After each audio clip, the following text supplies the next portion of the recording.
자, 이번에는 여러분들한테 뭘 알려드릴 거냐면 변수라는 개념에 대해서 설명을 드리도록 하겠습니다. 자, 여러분들 수학 시간에 배웠어요. 자, 미지수 x라는 게 있다 해볼게요. 그 다음에 x 플러스 5 하면 요거 계산하면 뭐 나오죠? 15 나오잖아요. 그죠? 변수는 이게 끝이에요. 변수는 이게 답니다. 자, 파이썬에서 변수를 쓸 때 뭐 다른 언어 같은 경우는 데이터 타입 뭐 앞에 뭔가 쓰고 막 해야 되는데 파이썬은 그럴 필요가 없어요. 그냥 내가 쓰고 싶은 변수명 쓴 다음에 이렇게 쓰면 이게 바로 뭐냐면 변수 정의예요. 변수 정의. 그 다음에 이런 걸 뭐라고 하면 변수 초기화라 하거든요. 변수 초기화. 그래서 자, 변수의 특징에 대해서 좀 설명을 드릴 건데 변수의 특징에 대해서 설명을 드릴게요. 변수의 특징. 자, 첫 번째 특징. 변수는 선언되어야만 사용이 가능하다. 자, 이게 변수의 첫 번째 특징이라고 보시면 돼요. 자, 당연히 변수를 그러니까 선언을 안 하게 되면 사용할 수가 없어요. 이게 바로 뭐냐면 변수 정의, 변수 선언, 변수 초기화라고 합니다. 변수 초기화. 그냥 이렇게 쓰는 건 안 돼요. 이렇게 그냥 b 쓴다거나 이렇게 쓸 수 없습니다. 파이썬은 무조건 변수명을 쓰고 이게 변수명입니다. 변수명, 이거 는을 뭐라고 하냐면 여러분 수학 시간에 이걸 같다라고 배웠을 텐데 자, 프로그래밍 언어에서 같다는 다른 게 있어요. 요거 같다 절대 아니에요. 요걸 뭐라고 하냐면 대입연산자라 해요. 대입연산자. 그래서 변수는 어떻게 변수 선언 방법. 자, 첫 번째 변수명, 그 다음에 대입연산자, 그 다음에 변수값. 값이 위치해야 돼요. 값이 얘라 할게요. 값. 그래서 이거 순서예요. 변수명을 쓰고 대입연산자 쓴 다음에 그 다음에 내가 집어넣을 값을 쓰셔야 된다. 이렇게 쓰시면 됩니다. 자, 그 다음에 프린트 해가지고 여기다가 A라고 써볼게요. A. 자, 그러면 이 A라는 거는 자, 이건 외우시면 되는데 대입연산자라고 말씀드렸잖아요. 그러면 대입연산자 기준에 얘를 기준으로 좌측에 있는 건 변수고요. 그 다음에 우측에 있는 건 뭐다? 값이에요. 다시, 자, 대입연산자 기준으로 좌측에 있는 건 뭐라고요? 우측에 있는 건 뭐다? 값이에요. 그러니까 즉 대입연산자 기준으로 좌측에 오는 게 아니면 다 값으로 보시면 돼요. 그러면 이 A는 변수일까요? 아니면 단순히 값일까요? 자, 다시 말씀드릴게요. 대입연산자죠. 좌측에 있는 건 변수예요. 우측에 있는 건 값이에요. 그죠? 좌측에 오지 않는 건 다 뭐라고 했어요? 값이라 했어요. 그럼 얘는 뭐예요? 변수일까요? 값일까요? 값이에요. 출력하면 10 나옵니다. 그냥 얘는 그냥 우리 눈에는 A로 보이지만 단순히 그냥 10으로 보시면 돼요. 10이랑 똑같은 거예요. 그래서 대입연산자 기준으로 좌측에 오지 않는 이상 다 그 외의 것들은 값으로 보면 된다 라고 보시면 돼요. 그 다음에 내가 만약에 이 A라는 변수의 타입이 궁금하다. 그러면 자, 타입이라는 게 무슨 말이냐면 얘가 문자형인지 아니면 숫자형인지 데이터 타입이 궁금할 수 있잖아요. 그러면 타입한 다음에 A를 쓰게 되면 얘가 어떤 타입인지 알려줍니다. 지금 보면 클래스 한 다음에 인트라고 나오죠. 이건 지금 몰라도 됩니다. 그래서 얘는 지금 인트, 즉 정수다 라고 알려주는 거예요. 그러면 제가 만약에 여기다가 문장도 이렇게 넣을 수가 있거든요. 변수에는. 그러면 이렇게 쓰게 되면 이 A는 타입했을 때 뭐 나올까요? 그렇죠. STR 나와요. 얘는 문자형 데이터 타입이다 라고 이런 식으로 알려주는 거예요. 그래서 이런 식으로 이해를 하시면 되고요. 자, 그 다음에 제가 이렇게 써볼게요. 자, 변수를 아까 선언할 때 변수명, 대입연산자, 그 다음 값이 위치해야 된다 했습니다. 여러분들 작성할 때 10A 이런 식으로 쓴다거나 뭐 10은 20 이렇게 쓴다거나 이렇게 쓸 수 없어요. 무조건 이렇게 써야 돼요. 변수명, 그 다음에 20 이렇게 써야지. 요걸 위에 두 개처럼 쓰시면 오류합니다. 절대로 쓰시면 안 돼요. 규칙을 이제 지켜주셔야 된다. 자, 그 다음에 변수의 두 번째 특징에 대해서 설명을 드릴 건데 제가 여기다가 A 이렇게 썼어요. A 이렇게 쓰고 그 다음에 프린트 A에다가 30이라 썼어요. 자, 다섯 번째 라인에서 A 출력하면 여러분들 뭐 나올까요? 10 나올까요? 30 나올까요? 30 나와요. 자, 이게 뭐냐면 변수의 두 번째 특징인데 변수는 재활용이 가능하다라는 거예요.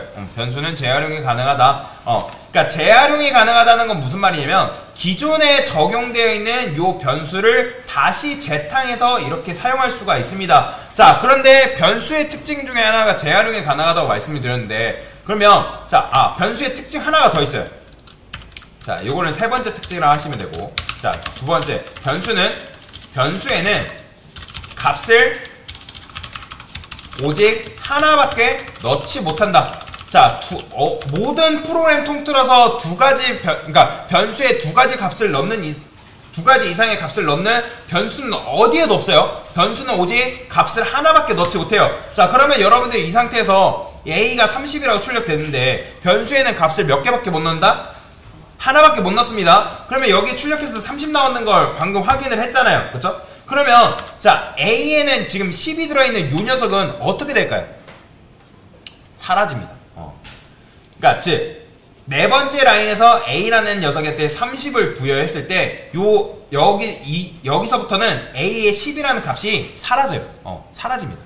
즉 변수라는 녀석은 그냥 아주 지주 없는 녀석이라고 쉽게 생각하면 돼요. 처음에 만난 녀석이랑 잘 놀다가 나중에 온 녀석이랑 만나니까 내가 새로운 녀석 만나는 게 더 재밌네? 라고 얘랑 짝짝꿍하고 하는 거예요. 그렇기 때문에 기존의 값은 사라진다라고 보시면 돼요. 기존의 값은 사라진다. 그러니까 즉 여러분들이 여기서 a에다가 30 넣었다 해가지고 10과 30이라는 걸 동시에 갖는 게 아니라 10이라는 값은 사라지고 요 변수 a라는 거에는 30이라는 값이 그대로 담겨진다라고 보시면 돼요.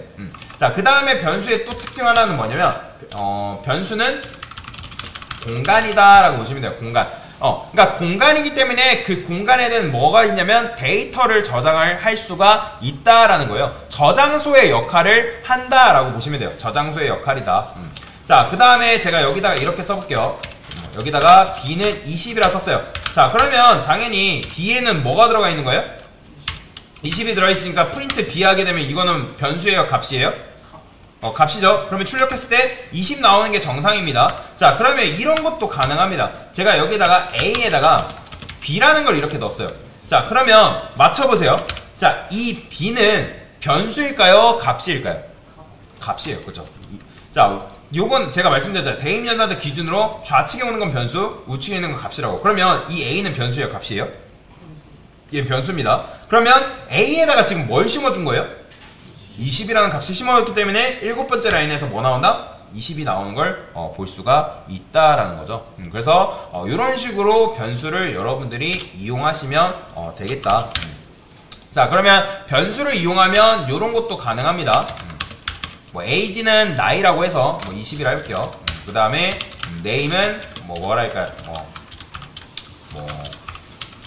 엘리나 뭐 이런 식으로 써볼게요. 프린트해서 그 다음에 이거는 안 따라하셔도 됩니다.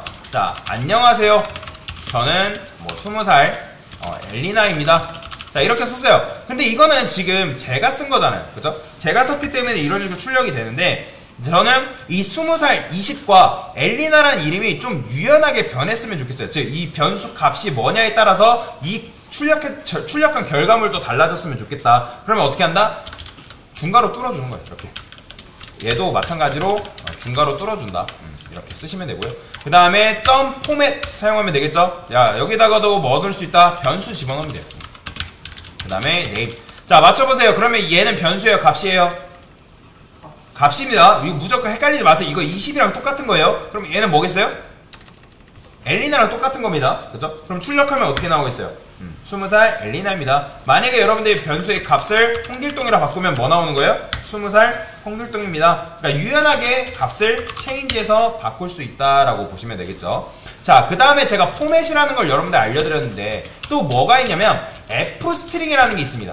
출력하는 방법 중에 f스트링 출력 방법이 있는데 요건 이제 최근에 나온 문법 중에 하나입니다. 그래서 f스트링을 요즘 이제 자주 애용해서 많이 쓰는데, 자, 어떻게 쓰냐면 똑같아요. 사용 방법은 간단한데, 자, 이제는 여기다가 포맷 두 가지 출력 방법을 알려드리는 겁니다. 자, 포맷을 사용하지 않고 얘 같은 경우는 f스트링을 사용하려면 여기다가 뭐라고 쓰냐면 f를 붙여줘야 돼요. 이렇게 f.